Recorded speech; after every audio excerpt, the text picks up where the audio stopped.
People, this one today is about classism and racism in Jamaica.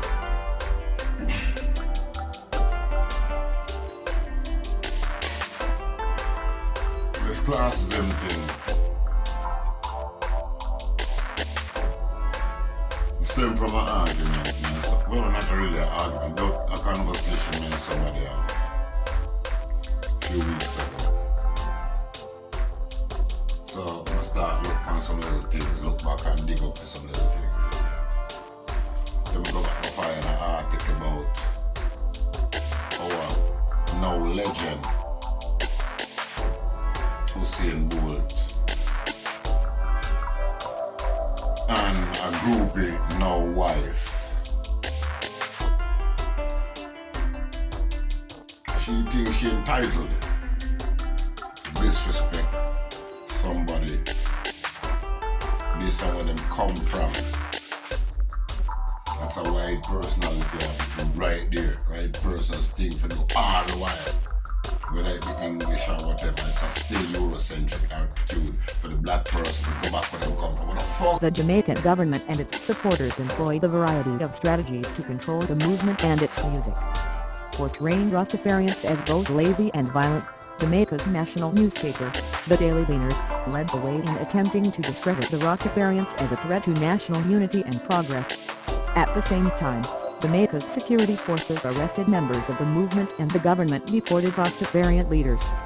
The Jamaican government and its supporters also censored and banned Jamaica's popular music. In the early 1960s, some ska songs, an early form of reggae, were banned because the music reflected the class status of poor blacks. In 1964, the ska song, Carry Go Drink Come, was banned from Jamaican radio for criticizing Jamaican Labour Party JLP Prime Minister Alexander Bustamante. During the 1972 national political election, the JLP banned several anti-JLP reggae songs, including the Wailers' Small X. Despite these, however, the movement and the music continued to gain popularity and political influence throughout the 1960s. The election of People's National Party PNP candidate Michael Manley as Jamaica's new Prime Minister in 1972 was a significant turning point in Jamaica's affiliation with the Rastafarian movement, reflecting Manley's dream to turn Jamaica into a democratic socialist nation. The Prime Minister hired reggae musicians to play at political rallies and openly expressed sympathy for the Rastafarians. More importantly, reggae's international popularity during the 1970s increased the visibility and popularity of the movement around the world. As the most visible and prominent advertiser for the movement, reggae propelled the Rastafarian cosmology into the middle of the planet's cultural arenas. As a result, a curious, often perplexed international media spotlighted this new religious cult while a new generation of academic scholars approached the Rastafarians more sympathetically. The growing international popularity of reggae music no doubt played a major role in changing attitudes toward the Rastafarian movement. For example, Jamaica's dominant classes began re-evaluation of their negative images of the movement. As a result, many Jamaicans perceived Rastafarians as having made a positive contribution to Jamaican culture. Observing these changes, Scotland 1980 concluded that for the first time in Jamaica's history, Rastafari had become part of the taken-for-granted landscape. Believed the Rastafarians were as Jamaican as ackee and saltfish, the national dish of Jamaica. Garrison's 1976 claimed that the movement had become accepted in all corners of the society, while perhaps a bit exaggerated, contained at least a measure of truth. In response to the growing popularity of reggae, Rastafarian symbols increasingly became integrated into mainstream Jamaican society, even though the movement achieved few of its specific policy goals. In short, the Jamaican ruling class did not capitulate to the demands of the Rastafarian movement. Instead, it tried to co-opt the cultural symbols of Rastafari and reggae music as authentic reactions of Jamaican society. The successful co-optation of Rastafari signaled the movement's transition from posing as an internal threat to becoming one of Jamaica's best-known tourist attractions. Scholars have failed to provide a clear and consistent definition of social control and often use different labels to categorize identical control strategies. The poor has become the group that gets blamed for everything, and is simultaneously told that they should blame artists for their problems. It's perfect when you think about it. The middle and upper classes can pretend they don't have any prejudices, while the working class fight among themselves instead of blaming the bosses and policymakers. For a multicultural country with a colonial history, these numbers are a sign that we are doing something very wrong. Instead of looking around to point fingers at the working class, it is time we started looking inwards and upwards. Because of the polarity between the parties, I don't feel I have an identity with politicians on either side. They have abandoned the working classes. I feel like there is too much nitpicking and stupid fights, especially online. They clearly know who they stand for and they don't represent people like us. 3/4 of the kids in working class families in Jamaica are in poverty. Nobody sticks their neck out for the poor. The sheer disparity between the 1% and the rest of the country. In Jamaican politics there's a lot of racism and classism. Uptown versus downtown, white versus black, light skin versus brown skin, brown skins versus black, police versus Rasta, police versus the people, Gov versus Rasta, the people versus Rasta, etc., etc., etc. But in order to get the JLP out, you've got to start representing the working class and poor people of this country. I've had arguments with people who are regurgitating headlines saying with Brogan Jamaica has grown. I'm like, how has the life of the working class and poor people improved? Tell me in your own words. And they go, you're just one of them BNP supporters. What happened there? It upsets me that we're in a place where the media have so much control over these blokes who have grafted all their lives in a system that would benefit them if someone like Crawford was in. This essay offers some new insights into co-optation, a control tactic often ignored by social movement scholars. This study suggests that although music may be an effective medium for popularizing the social movement, it may make movements more vulnerable to co-optation. The rhetoric of social control. Not surprisingly, most social movement scholars have focused primarily on how social movements advocate social change. Consequently, far fewer studies have examined how establishments control or repel any attack from the outside. Furthermore, rhetoricians, sociologists, and political scientists have failed to conceptualize a precise definition for the term social control. In an early study on social agitation and control, broadly defined social control as all efforts used to avert social protest. In contrast, Jamson believed it was important to distinguish the term social control from outcome modifications. Social control measures prevent the protest group from successfully exercising influence on authorities. In contrast, authorities who employ the strategy of outcome modifications appear the social movement in order to prevent more potentially damaging outcomes. As a result, social movements may falter on partial success, winning small victories which, while leaving basic dissatisfactions untouched, hamper the members in their ability to mobilize resources for further influence. Dissatisfied with prior attempts to define social control, Wilson argued that the term social control should be limited to the interplay between social control agents and dissenters. In making the case, Wilson asserted that social control agents and the target group are two distinct groups. According to Wilson, the target group is the establishment policymakers whom the protest group is trying to win over. However, the target group is not the instrument of social control. Instead, the military, the police force, or the Internal Revenue Service often acts as the social control agent for the target group. In other situations, however, the target group and social control agents may work independent of each other because there are large areas within any government bureaucracy for agents of social control to play autonomous roles. Unlike the target group, control agents actively criminalize dissenters or seek to claim revenge, restitution and/or deterrence against protesters who committed a perceived infraction of a norm. Critics charged that Wilson's definition is too limiting, believing instead that both target groups and control agents prevent, suppress, or minimize the effects of bottom-up efforts in behalf of a cause. Recently, rhetorical scholars have favored the more general definition for social control.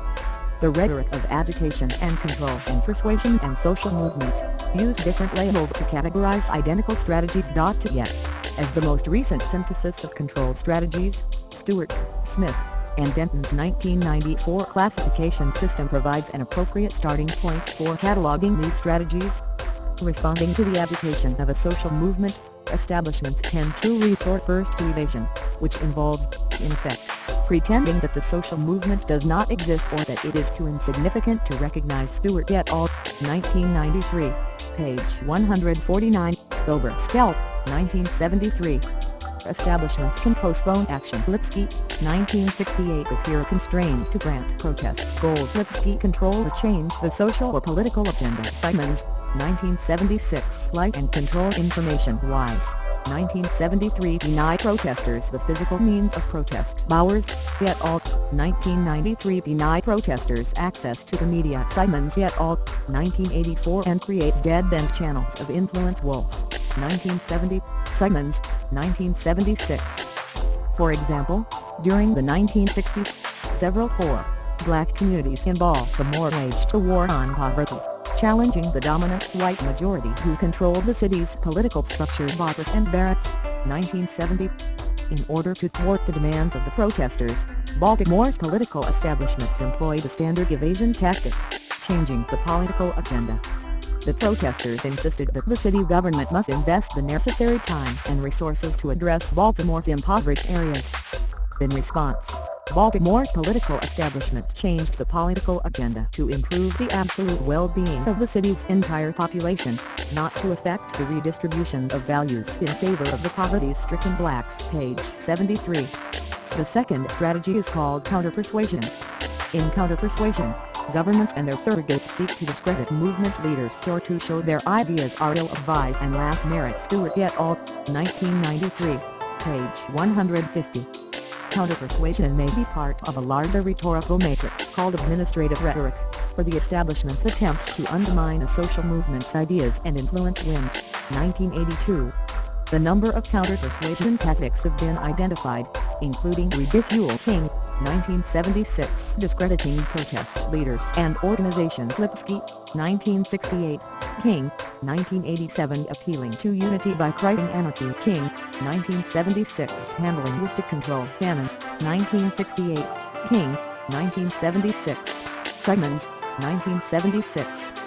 In a study on the Equal Rights Association, Martha Solomon, 1978, argued that the Stop Era political campaign employed the tactic of ridicule to paint an unappealing picture of the feminist physical appearance and nature.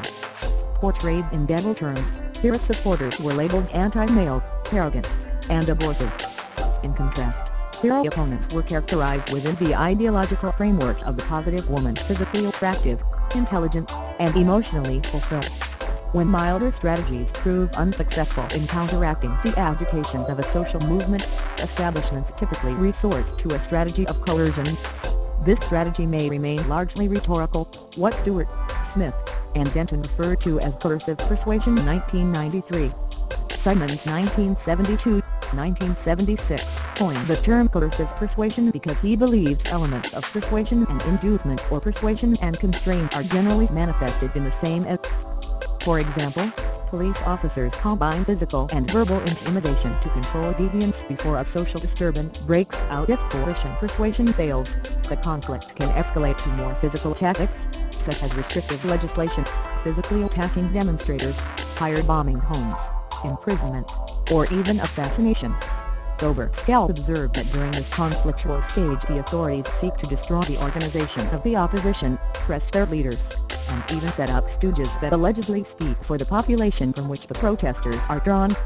In a comprehensive study of how riot commissions interpret and investigate riots, reported that an estimated 34 people died and over 4,000 were arrested during the 1965 Watts riots. According to Platt, a jury later discovered that the Los Angeles Police Department and the National Guard were responsible for 23 of the 26 justified murders.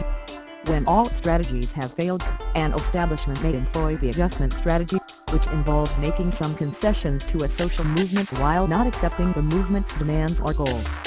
Adjustment tactics can encompass symbolic concessions, such as Manley's public praise of the Rastafarian movement, or establishments might sacrifice some of their own personnel if a social movement focuses its agitation and hatred upon a single individual or unit. Elites can use economic rewards to satisfy and stratify the protest group or establish committees to investigate issues. If a social movement agitation becomes especially intense, the establishment might even incorporate movement leaders and sympathizers into the establishment by appointing them to low-level decision-making positions. Or the establishment might incorporate parts of the dissent ideology into the mainstream, entering into a loose confederation with the social movement. Yet, cooperation with a dissent group may lead to outright co-optation of the cause for a literal takeover of the movement by elements of the mainstream establishment, suggested that establishments used the co-optation strategy when prior control strategies were unsuccessful. Social movements that are co-opted are often subject to the rewards and punishments that the organization bestows. In fact, according to Gamson, rewards like if they show themselves to be amenable to some degree of control. In England, new research this week has undermined the widely held view that to be prejudiced you must be poor. It turns out that, rather than the working class or the poorest, it is middle-income earners, those in households with combined salaries of £25k, £50k, who are more likely to feel threatened by immigrants, Muslims, gypsies and travelers. For years, we have had a deeply divisive and incorrect conversation about the working class. We constantly hear the working class is white rather than multi-ethnic, that it is the white working class who disproportionately voted for Brexit, even though that is factually incorrect, and that it is among the white working class that we find the majority of British racism. The Guardian view on the hostile environment, the right to rent and other wrongs. I've always been suspicious about the white working class narrative. Having gone from a relatively white working class neighborhood in East London to the University of Oxford, I experienced firsthand the prejudice that exists among the elite. Like the fellow student who asked me, why do black people cause crime? And someone who now works on policy who told me that he couldn't speak to my friend from home because he couldn't stand her strong Cockney accent. And then there's all the evidence that it is the white middle class who are making the decisions that result in structural barriers to equality.